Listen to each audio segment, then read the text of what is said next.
if we're in a bear market now, that would be quite unique. It'd be a weird ass bear market because we're not seeing the normal bear market metrics. Like people are coming in. We've got new users at near all-time high. The user growth is near all-time high on the network. We've got all the little guys coming in to buy and stack. People that have holdings of less than one Bitcoin are buying Bitcoin furiously. No one's selling. The whales are sideways. The people with 100 Bitcoins are upwards. Those are the dolphins and sharks. They're sideways. Anyone less than 100 Bitcoins, they're stacking. So that's not normal. Like normally in a top, you'll see the whales have dumped. They've started dumping ages, like maybe 6 months back, and the dolphins, the 100 Bitcoin upward guys, they tend to start to unload their coins, but they're holding strong. And then the retail guys, more and more of them coming in, and normally that just stops. Like you go into this mania phase, price just starts to rip upwards beyond the fundamentals.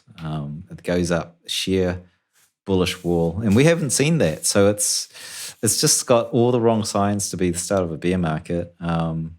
Maybe you call this a mid bull market kind of reset. It's not like a dip. A mini bear market. Yeah, mini bear market. It's like the 2013 where you did get a decent pullback, and it took months and months for it to reaccumulate and then run up again. It looks more like that on the price domain, but structurally it looks like it looks like COVID. It's like Elon Musk is like the COVID virus, double downing. He's teaming up with China to create COVID. Well, the other thing though is, Willy, like one of the things I think about is if it becomes too predictable, and everyone thinks this is going to be exactly the same as 2017, we're going to have 30% dips. Each one we're going to come back. Like if everyone thinks the same, then it can't. I almost think it can't play out like that. Because what's going to happen is, well, no, but that's the point. It's because people think it's going to react like that, and people think it's the same. Then the market is reacting differently because we can't all win, right? Yeah, I've been thinking about this lately, and I've been thinking about like Dan Howard's super cycle. Everyone's saying super cycle, and I'm thinking maybe this is we should call this the last cycle. Maybe not the super cycle, but the last cycle. The last cycle. That sounds like a film. Yeah, it's like every I'll just pull up a chart and see a look. How many cycles we had? We've had in terms of halvenings, the halvenings had a fair run. We had the first epoch that ended. We kind of ran up. We did the second epoch was the 2013 bull market. Third epoch was the 2017 bull market. We're in the fourth epoch now, right? And the inflation rate is very low. It's the equivalent of gold. And then in the next epoch, it's less than gold. The sell pressure from miners is infinitesimal. And a lot of people look at what the miners are doing. I don't actually do that much in a bull market because their sell pressure is nothing compared to the full wrath of Michael Saylor's buying, or anyone's buying for that matter, will just put to bed any kind of sell pressure. It's 1.43% is the inflation rate of Bitcoin. That's not much. And dude, listen, Michael Saylor essentially owns 1 in every 210 Bitcoins now. Oh, really? Yeah, he's got over 100,000, and something the amount he's bought is something like not far off what the total amount that will be mined next year, or something ridiculous. What is it? Is it 900 a day now, or is it like 8? I can't remember. I think it's 900. So it'll be 450. Let me have a look at this. Let's calculator. Right, 450 times 365. Yeah, so like he's bought over 100,000. Next year, only 164,000 new coins will be mined, right? We get another Sailor next year. Oh yeah, and we'll get more than Michael Saylor. You know, that's the thing. It's like I don't even think MicroStrategy is that significant in the sheer buying and selling, because it's actually that are they're influencing people to buy. But yeah, I'm just looking at the inflation rate. It's 1.43, and that's because the hash rate's dropped, so we're mining at a slower rate right now, Right, which is yeah, doing of wonders course. for the stock to flow. But you know, this is going to drop to less than 0.75% of inflation. That sell pressure is minuscule. Like already we're in an epoch where the sell pressure coming off exchanges, and I don't mean this people selling on exchanges. I mean the exchanges. I mean Binance. I mean you know, Coinbase. The revenues that they take when they convert that to cash to pay their expenses and salaries and their shareholders, that sell pressure is more than a minus.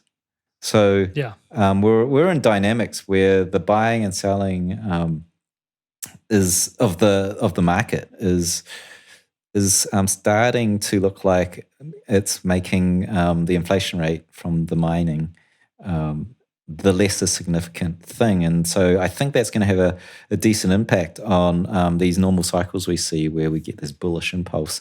I think that it's starting to get weak, and you'll see narratives, you'll see fundamentals of nation states doing their thing and corporate treasury, you know, all these macro kind of impacts will start to shape the price chart more. And in a way, we could see these normal cycles where we love to imprint on Bitcoin start to go a little bit drunkard. And I think we'll wind in a random walk, what will look like a random walk upwards, but without the cyclical sort of peaks that we've normally seen. And already I'm looking at this long-term price chart, and since the 2017 peak, this bull market's all over the place. You know, the price chart is not smooth. It's not anything like the prior cycles. So I wonder if the yeah. whales are even like, what the fuck is going on here? Or if they're all like just sat there in their yachts laughing at us going, haha, you thought it was going to be a 30. Probably the latter. I mean, yeah. You thought it was going to be a 30% dip. We'll just do another 20%, fuckers. Yeah, I think any large whale doesn't really care at this stage. I think well, like you just see it. They just sell. Whenever it rallies, they sell a bit to, you know, pay for the next super yacht. Yeah, the OGs bastards. sell. It's great for the network. It's really great. The coins are really distributing.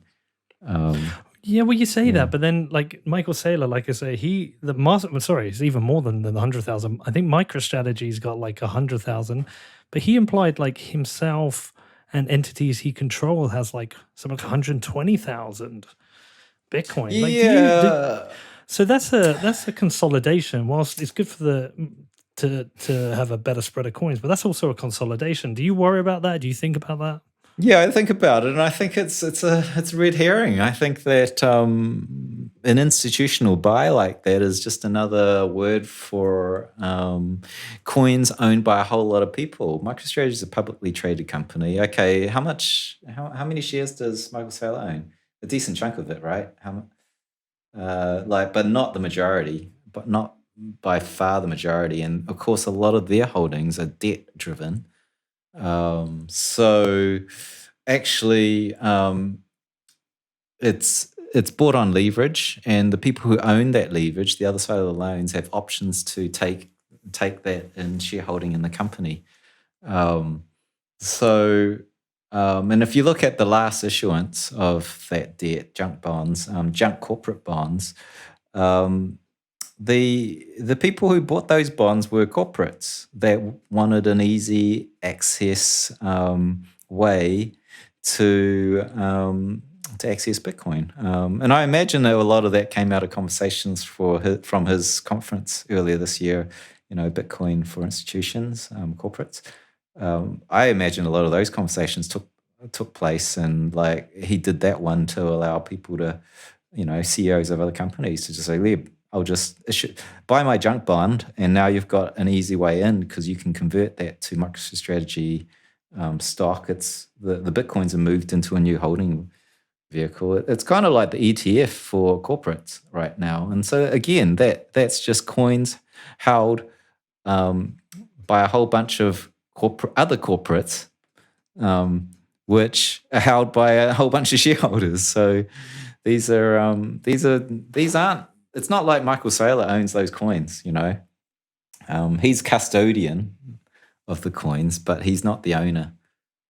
It's a lot of people like to say, like, look at 98% of the coins on Bitcoin are owned by 2% of the addresses, and we all know that's bollocks. Yeah, duh. That's like all the coins sitting on Coinbase, Binance, exactly, owned by millions of people, right? Owned by 130 million people, those coins. So similarly, these publicly traded companies that own Bitcoin in their treasuries are somewhat like that. So then you get down to you just get down to the real whales that are individual holders that you can see on chain, that aren't the public companies, and they are diminishing over the long arc of time, which is good for Bitcoin. It's great for Bitcoin. Great for Bitcoin. Well, listen, there's two more things I want to ask you about. First one's a quick one. Are the Rick Astley's back? Yeah, Rick Astley's back. Give you up. That's right. He's back. Let you down. He's back. He's back. The national treasure is back. He abandoned us for a while. The British national treasure. We love him. It's like a lot of the, of course, the Rick Astley is the holder that keeps buying, and he never gives you up.